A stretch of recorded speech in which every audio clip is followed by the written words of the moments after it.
Hello. How you doing? How's everybody? Susan, how are you? I'm good, thanks. Good. How are you? I'm okay. Good. I'm working on emptying out our storage space. Oh boy. We have a storage space that's probably about the size of a two-car garage or so, and it was stuffed. It's about half empty now, but Yeah, I Kevin got was all the just up boxes here. of books. I got all the boxes of books upstairs and on the bookshelf without getting a hernia. So Well, that's good. Yeah, you get a lot of junk, don't you? You accumulate Oh, a lot of it's stuff. just, I've discovered that one of the things that one of the talents you ought to develop as an adult is the realization every time you buy something, you're going to have to get rid of it someday. So just remember that, and it really decreases the amount of stuff you want to buy over time. I just want to know what the line is between not a hoarder and a hoarder. I don't know, but I think I've crossed it. That big red barn was empty when we came here. Now that some bitch is full. I don't know what. Well, it's no problem, Kevin. Just have them build another barn right next to it. There you go. Uh-huh. Yeah. That's The what you need. More room. when Annie and I we were just talking about this last night when we had the studio in San Francisco. The only reason we were able to do a studio there at all was because there was a dedicated arts building with control. It was kind of self-controlled rent. The woman who owned it was very wealthy. She was a little older, very wealthy, and her husband had bought like 30 properties Wow. in the Mission District back when it was $5 to buy a giant warehouse or something. Yeah. And then Sorry. eventually he passed away. She inherited all that stuff, but she wanted to do what he had set out to do. So this big building that we were in there, he had wanted to dedicate to the arts. So she worked with the city on that, and they get a big tax break for doing that. And as a result of that, then they keep the rents low. And it was a very nice arts building. It was one of the big arts buildings in town. Um, uh, Kevin's wife Lee was there right next door to us with her Right. ceramic studio. And without that kind of facility, we would never have been able to do an indoor um, studio. Um, and I'm not even sure why I started talking about this. There was some point to this. Maybe Oh, her hoarder's son. oh, yeah, the hoarder business. Well, it isn't so much that we were hoarders as we had Annie's office with 5 employees. We had the studio, we had the teaching space, and to support all that, we had a big storage space downstairs where we had a shop and we did all the stuff that you had to do to make nice spaces and deal with lighting and deal with computers and deal with all that stuff. But when that all goes away, you've got to do something with all that Without stuff. that stuff. And we gave a tremendous amount of stuff away. A lot of it we just left there. And after checking with the new renters, VCs, um, and a lot of it we packed up. We ended up taking up and putting it in storage here. And then eventually, you just got to let go of all of it because you just can't.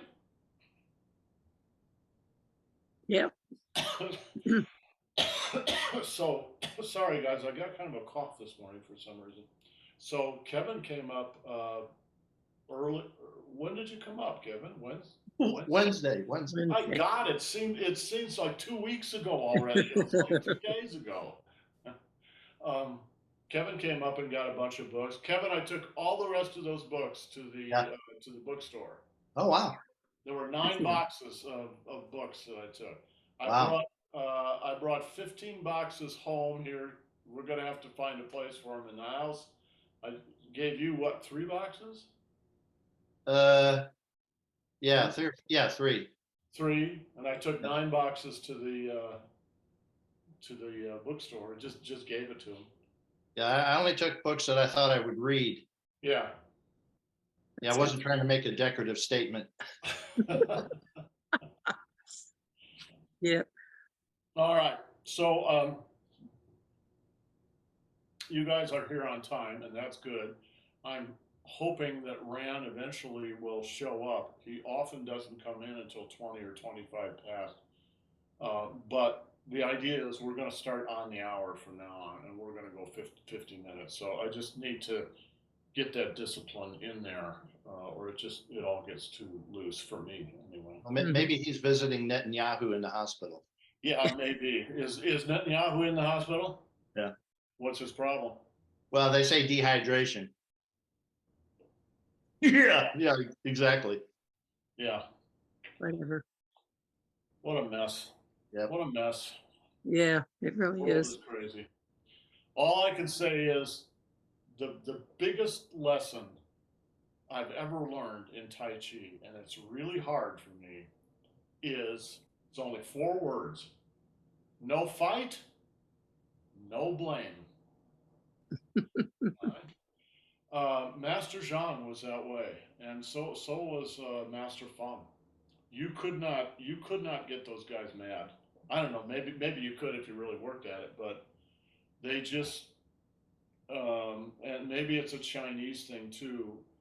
I've heard because they're all cheek to jowl there so much. They have developed a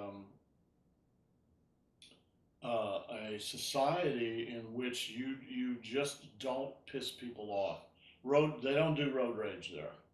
It's like everybody's accommodating everybody else because if you don't, it just turns into a zoo really quick. And that's hard for me because I got a temper. Ask Annie. Um, when we drive and somebody cuts me off, I have I have fantasies of driving 007's Austin with, and the headlights turn into machine guns, you know.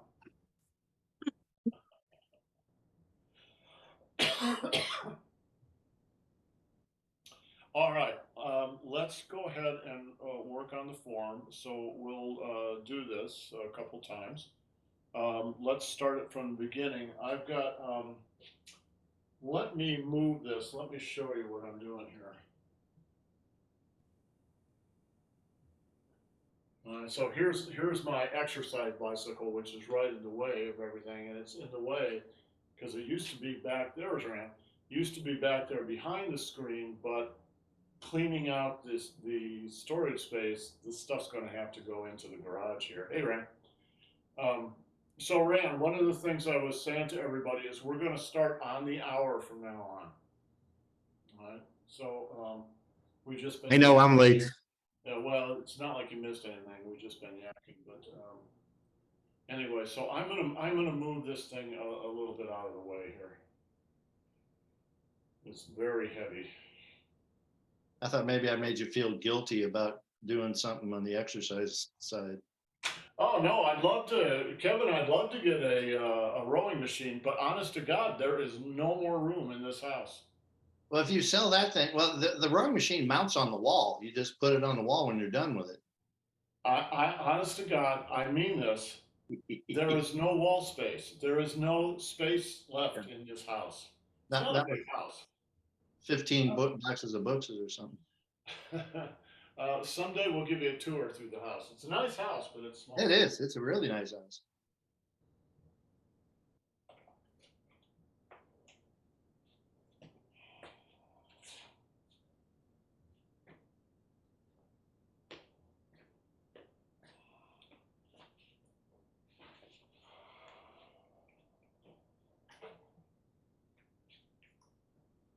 Okay, so it's kind of out of the way there. All right, so I'll lead the first one, and Rand, are you there? And Rand's going to lead the second one.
Is that as far as we went?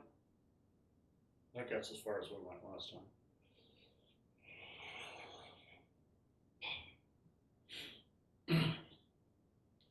Okay, Rand, why don't you lead us? Okay, let's go.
Okay, any questions?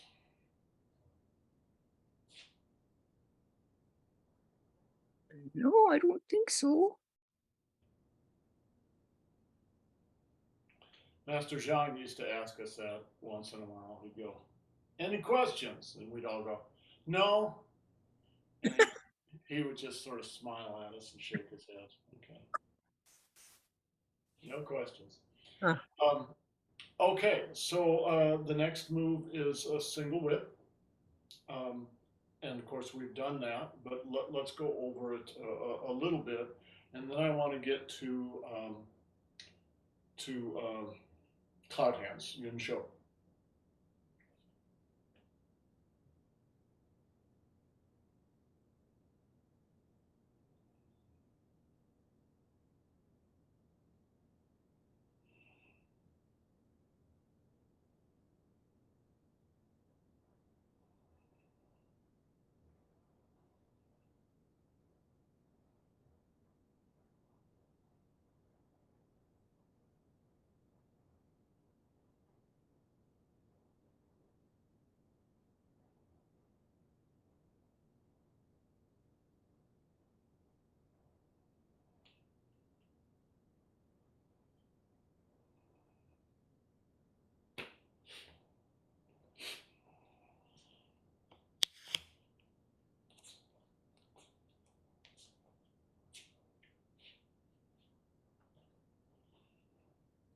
Watch the little white dot.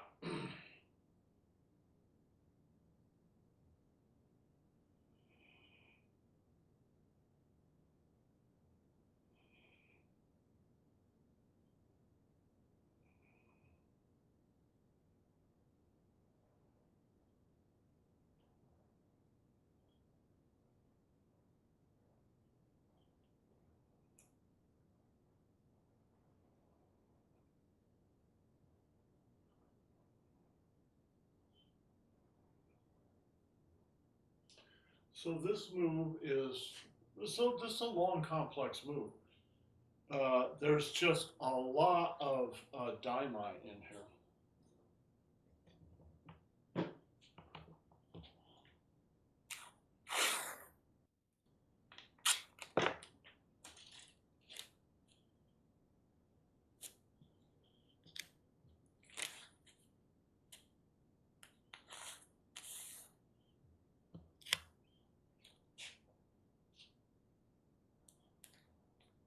All right. It's a lot about moving your waist from side to side. You can move your waist with your weight on one leg, but it sure is a lot easier on two legs by shifting your weight.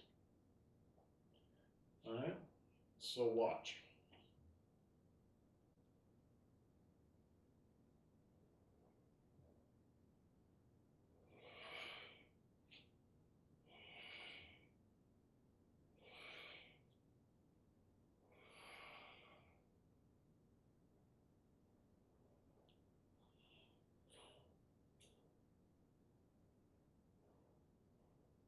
Tongue on.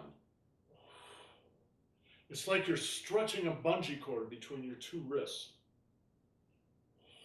Circle. Flat. Circle. Flat. All right, they're not the same.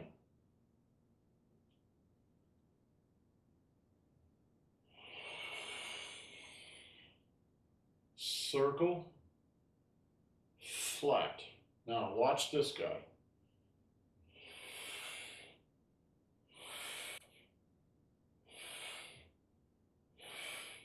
It's a little bit exaggerated, but not that much. Kevin. Yeah. So when you first start out, that right wrist the right wrist goes up. The angle away from the body is not 180, it's 90, it's 45, right? Yeah, it's 45. Yeah. Yeah, at the beginning when you go out, it's not at 90. It's not at 90 here. It's at 45. Yeah, it's tough to tell the angles two-dimensional like this. It is. But take the little diagram on the floor, and you called it correctly.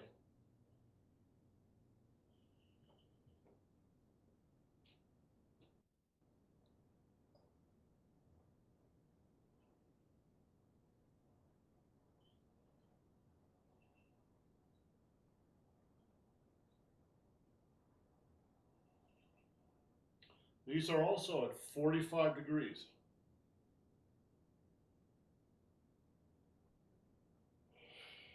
This one is more or less 90 degrees. It's a little bit forward. It's not at 45 degrees. It's more at 90 degrees. Right?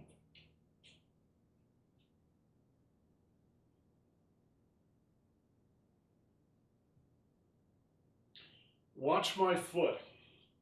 It's not this. Boudet. That is incorrect. It should be like this. I'm going to do it without all the upper body. It should be like this. All right? You come down on the inside and scooch out.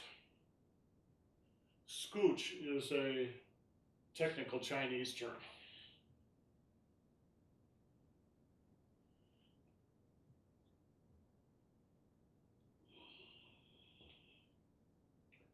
Open. Open. Now watch the hand. I'll just do it with one hand.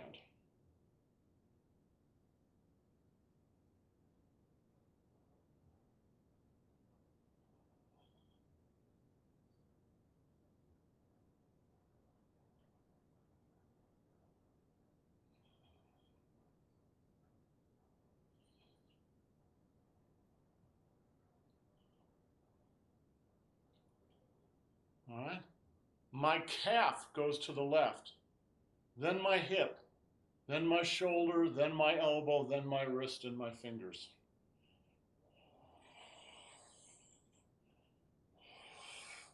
So the whole body is spiraling.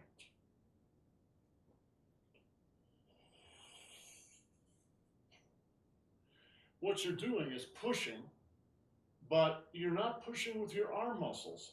You're pushing with your whole body spiraling. A lot of the push in there is not this part. It's this part. All right? The push has already happened. That's just the extension. Does that make sense, Kevin?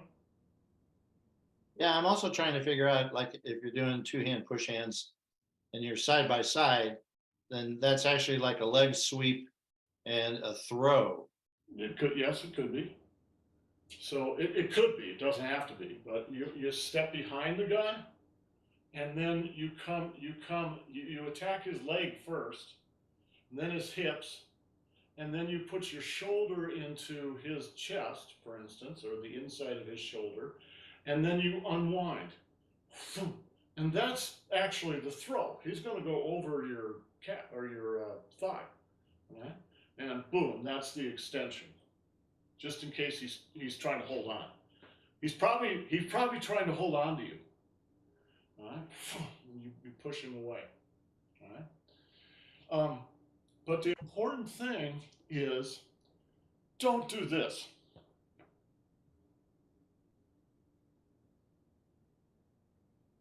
Boudet. It's this. All right? This goes up. This comes down. This circles. This comes up. This turns. All right? The core of the body is doing this, not the extension of the core. The core. Let's try the whole thing.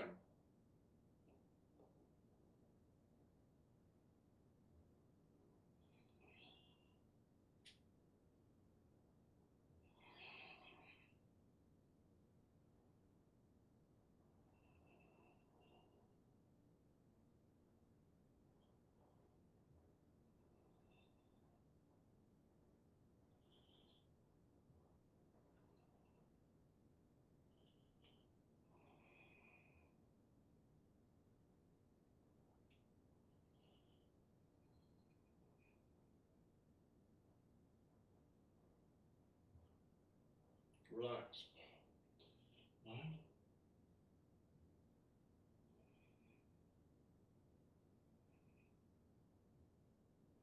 Nice curve in the elbows.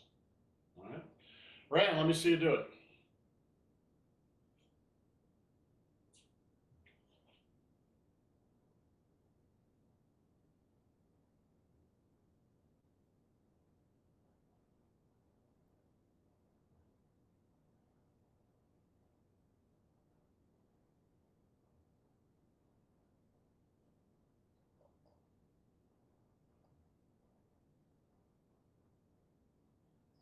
Okay, Rand, that was very good. One thing I want to point out, one very particular place. This is for you, Rand, but actually it's for everybody. Watch my hand. I'll come up close. My head will be cut off.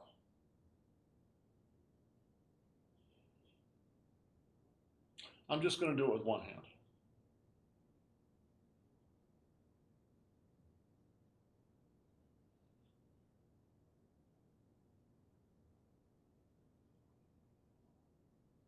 Now, that's a little bit of an exaggeration, but essentially what I'm trying to demonstrate is you weld your left wrist to your body. It's not free floating out here like this. Watch. It's not this. And the reason for that is in this particular movement, this hand is going to take a lot of weight. All right? Somebody's reefing on you. And so you join your forearm to your body, and you use your body to get out of it, not your arm.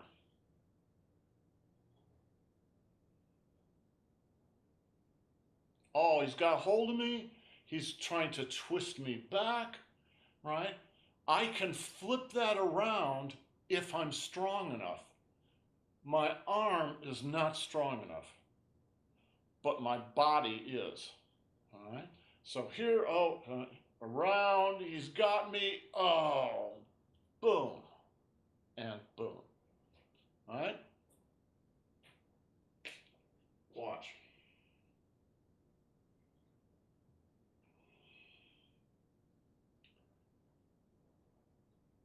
He's got me. Watch. He's got me. Circle.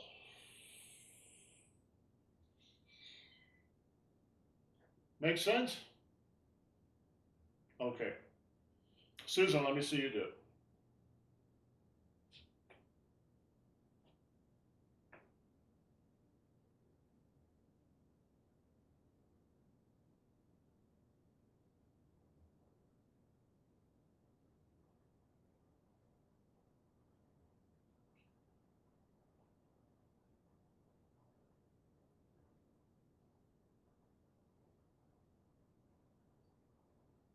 Good. Okay. I think you guys have both got it.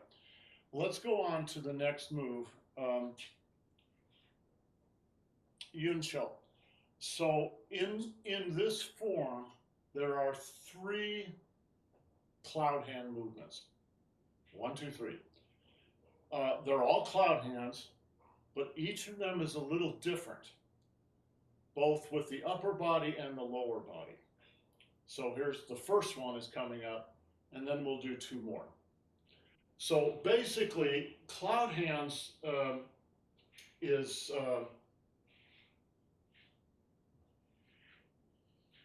let's just go into actually getting it, right? Boom, that's the first movement. There's a transition movement, right?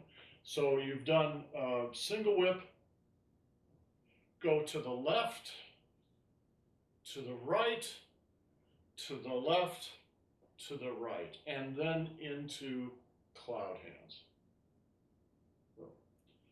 All right, again.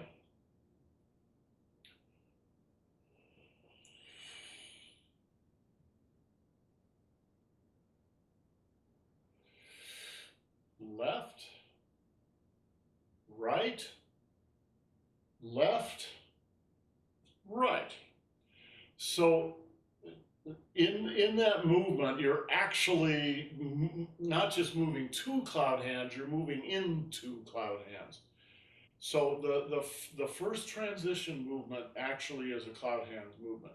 So let me demonstrate the function.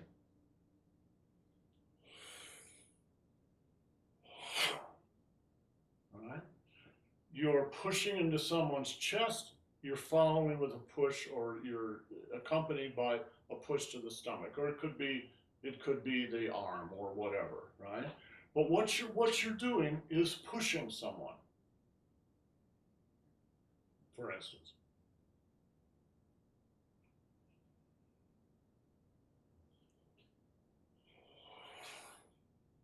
And now I'm going to push him again.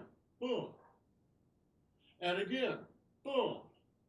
And again. Boom. And again. Boom. All right.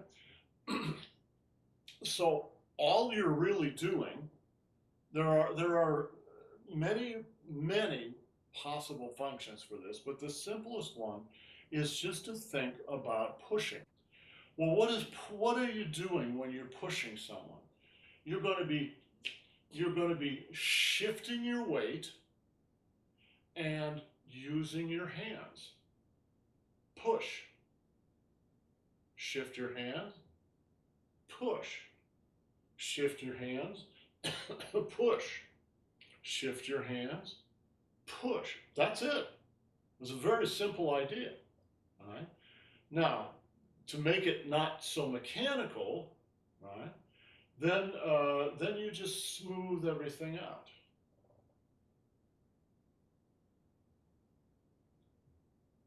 Shift your weight.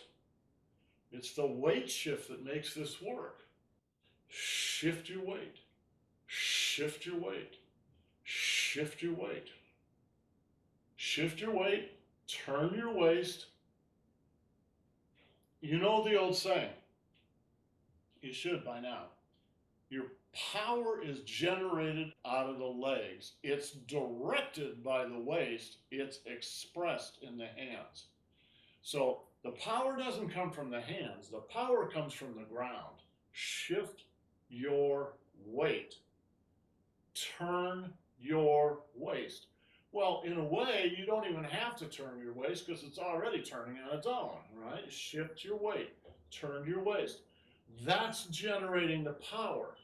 And then it's just expressed in the hands.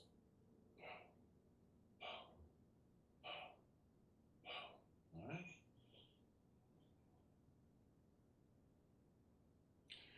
Now, this is true to an extent in China too, but it's really true in the United States.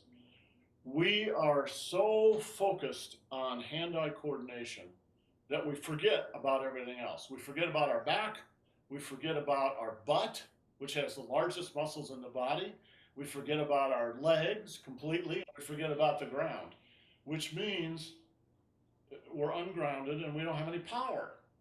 So I would suggest in your practice that you flip that around and de-emphasize the hands and super-emphasize the legs and the waist.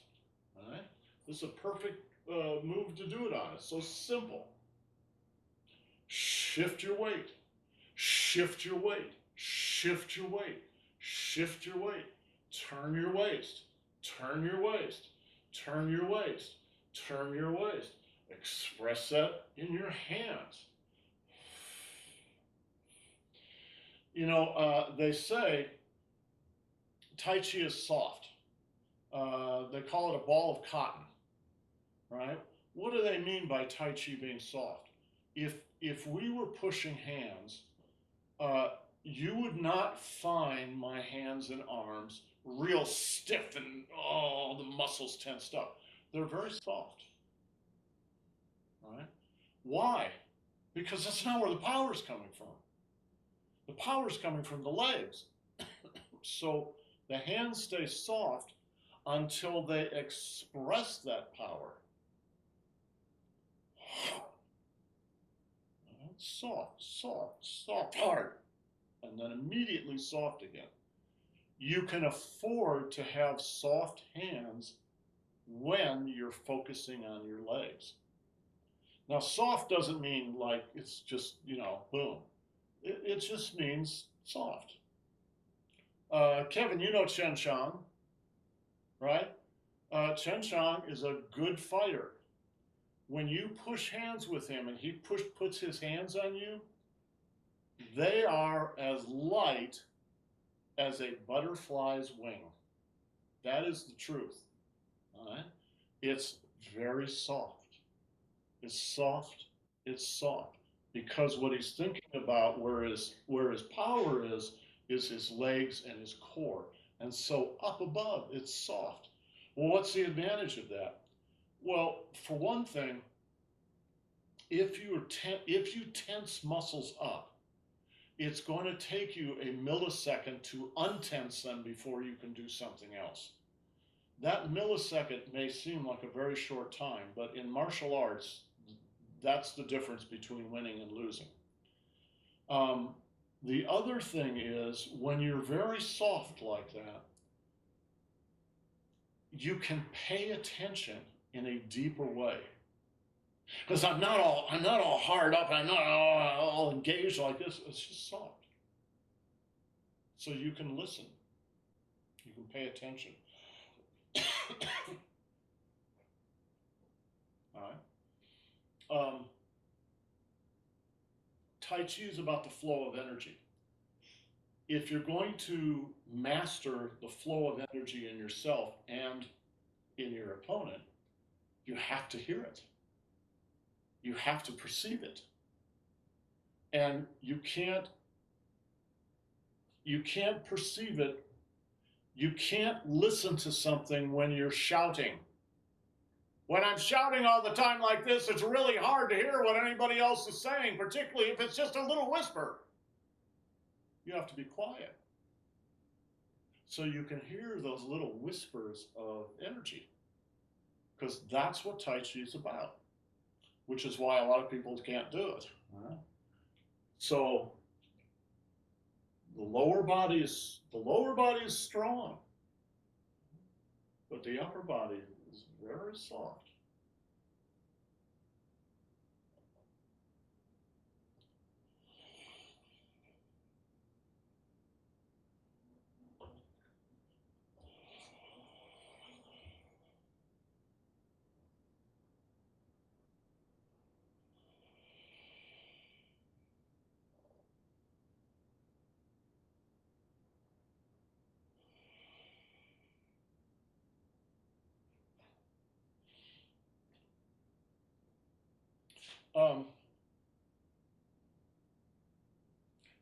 When we were in China once, somebody, I don't remember who it was, went out to push with Master Feng. Master Feng asked for a volunteer and pointed to the guy and said, all right. And Master Zhang whispered to him before he went out. You know what he told him? Don't look in his eyes. Exactly. Don't look in his eyes. Why? Why should I not look in his eyes? Well, I mean, this conversation didn't happen. He just told him, don't look in his eyes. But later he asked, why? And Zhang said, because he'll steal your chi. He'll steal your chi.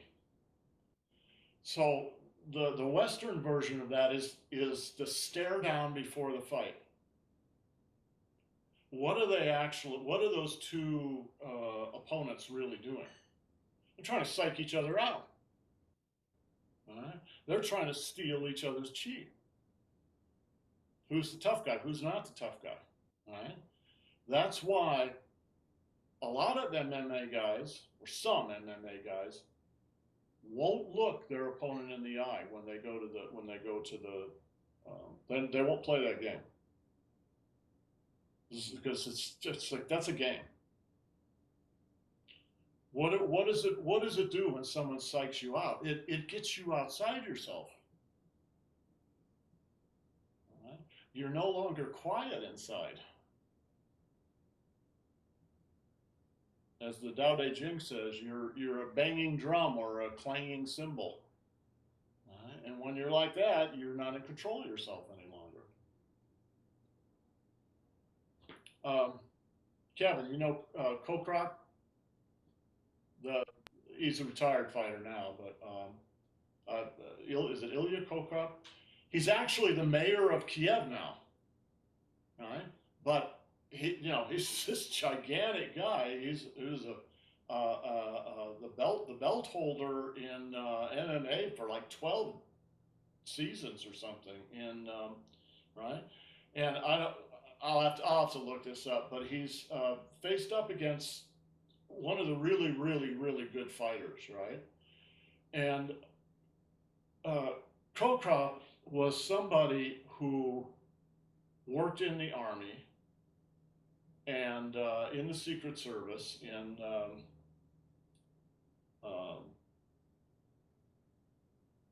in Kiev in Ukraine, and he was like somebody who would have been a Navy SEAL in the United States. Not to get bloodthirsty about it, but he's killed people, a lot of people. All right, he's the real thing. So these guys are in a stare down, and Crocrop, who's about 6 inches taller than this guy, is just looking at him, and he's got no expression on his face at all. No, I hate you. No, I'm going to get you. No, I'm scared of you. No, anything. And this, this other guy's like beaming at him, right? And then when the fight starts, Crocrop just destroys this guy, right? So that business about stealing your chi is a real thing. So don't do that. Susan, if you go out in MMA to fight one of the belt holders, don't look in their eyes ahead of time.